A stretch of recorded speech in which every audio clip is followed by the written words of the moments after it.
Nahid Rana 5 wicket পেয়েছে, আমি তার মধ্যে শোয়েব আক্তারের ছায়া দেখতেছি। 5 উইকেট পাওয়া নাহিদ রানাকে অভিনন্দন। আজকে ম্যাচে মুস্তাফিজকে খুব মিস করেছি, তবে ক্যাপ্টেন হিসেবে মিরাজ ভালো খেলতে পারে নাই।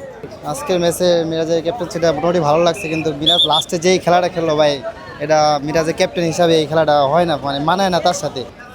ইনশাল্লাহ এটা ক্রিকেট, যে কোনো কিছু সম্ভব। আর আমাদের প্লেয়াররা এখন খুব পজিটিভ খেলতেছে, বিশেষ করে নাহিদ রানা, তানজিদ তামিম। নাহিদ রানা 5 উইকেট পেয়েছে, আমি তার মধ্যে শোয়েব আক্তারের ছায়া দেখতেছি। আমি একদিন স্বপ্ন দেখি যে সে শোয়েব আক্তারকেও ছাড়িয়ে যাবে। তাকে আমাদের প্রপার গাইডলাইন্স, প্রপার পরিচর্যা করতে হবে তাকে, এবং তার প্রতি আমাদের ভোট থেকে শুরু করে কোচ যারা আছে তাদের একটা কনসার্ন থাকতে হবে। তাহলে সে একদিন আমাদের এমনি তো অ্যাসেট তৈরি হচ্ছে, ইন ফিউচারে সে ওয়ার্ল্ড সুপারস্টার হবে, ক্রিকেট সুপারস্টার। আশরাফুল, সাকিব, মাশরাফির পরে আমাদের একজন সুপারস্টার হবে নাহিদ রানা। পৃথিবীতে সব কিছুই রিপ্লেস হয়, তো তামিমের জায়গাটা পূরণ করতে একটু সময় লাগবে, সেটা চেষ্টা করতেছে। এবং আমাদের যে ব্যাটিং কোচ আছে আশরাফুল, সে এটা নিয়ে খুব ভালো কাজ করতেছে। আমি গত কয়েকটা সিরিজের সাথে দেখলাম যে লাস্ট কয়েকটা সিরিজে আমাদের ওপেনাররা খুব ভালো ব্যাটিং করতেছে। হ্যাঁ, ভালো লাগছে। মাঠে বসে বাংলাদেশের জয় উপভোগ করা সবসময় আনন্দদায়ক, খুবই ভালো লাগছে, অসাধারণ লেগেছে।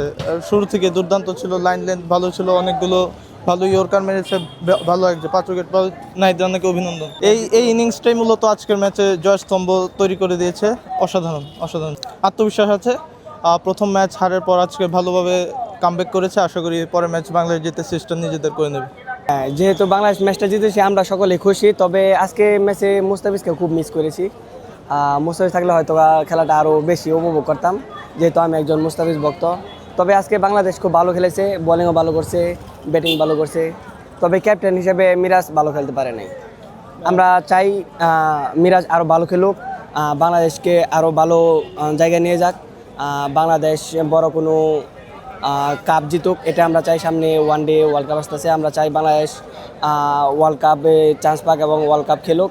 আজকের ম্যাচে মিরাজের ক্যাপ্টেন্সিটা মোটামুটি ভালো লাগছে, কিন্তু মিরাজ লাস্টে যেই খেলাটা খেললো ভাই, এটা মিরাজের ক্যাপ্টেন হিসাবে এই খেলাটা হয় না, মানায় না তার সাথে।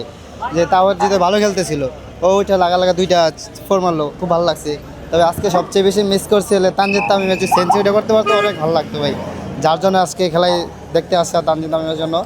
তো বলবো তানজিদ তামিমে বলবো যে আরে সুন্দর করে খেলে, যে ঠান্ডা মাথায় খেলতো, সে আরও অনেক ভালো খেলতে পারতো। ইনশাল্লাহ জিততে পারবে। তো যদি মিরপুরে মাঠে খেলা হইতো সবচেয়ে ভালো হইতো, যেহেতু চট্টগ্রাম চলে গেছে, আমরা অনেক মিস করবো খেলাটাকে। তো T20 যেহেতু মিরপুরে পড়ে, তখন ওইটাও দেখতে আসবো আমরা। ভালো লাগছে, কিন্তু সবচেয়ে দুঃখজনক বিষয় আছে নিউজিল্যান্ড হারছে। দুঃখ লাগছে এই কারণে। আর কিছু বলতে চাই না ভাই, নাহিদ রানা অনেক ভালো বল করছে, এটা আমি মানছি। ওয়ানডে বাংলাদেশ টিম যে দল সাজিয়েছেন, এটা একটা চমৎকার টিম।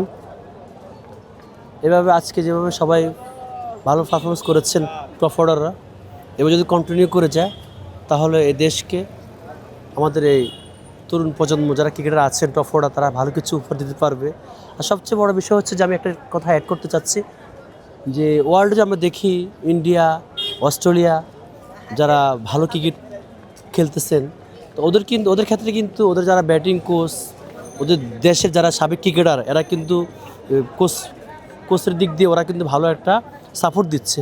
তো সেক্ষেত্রে কি আমাদের দেশে যেরকম এখন আশরাফুলকে এবং তামিমকে সাবেক ক্রিকেটারদের যেরকম এখন ক্রিকেটের সাথে সম্পৃক্ত করেছেন, তো সে সুবাদে আমি ক্রিকেট বোর্ডকে স্বাগত জানাই।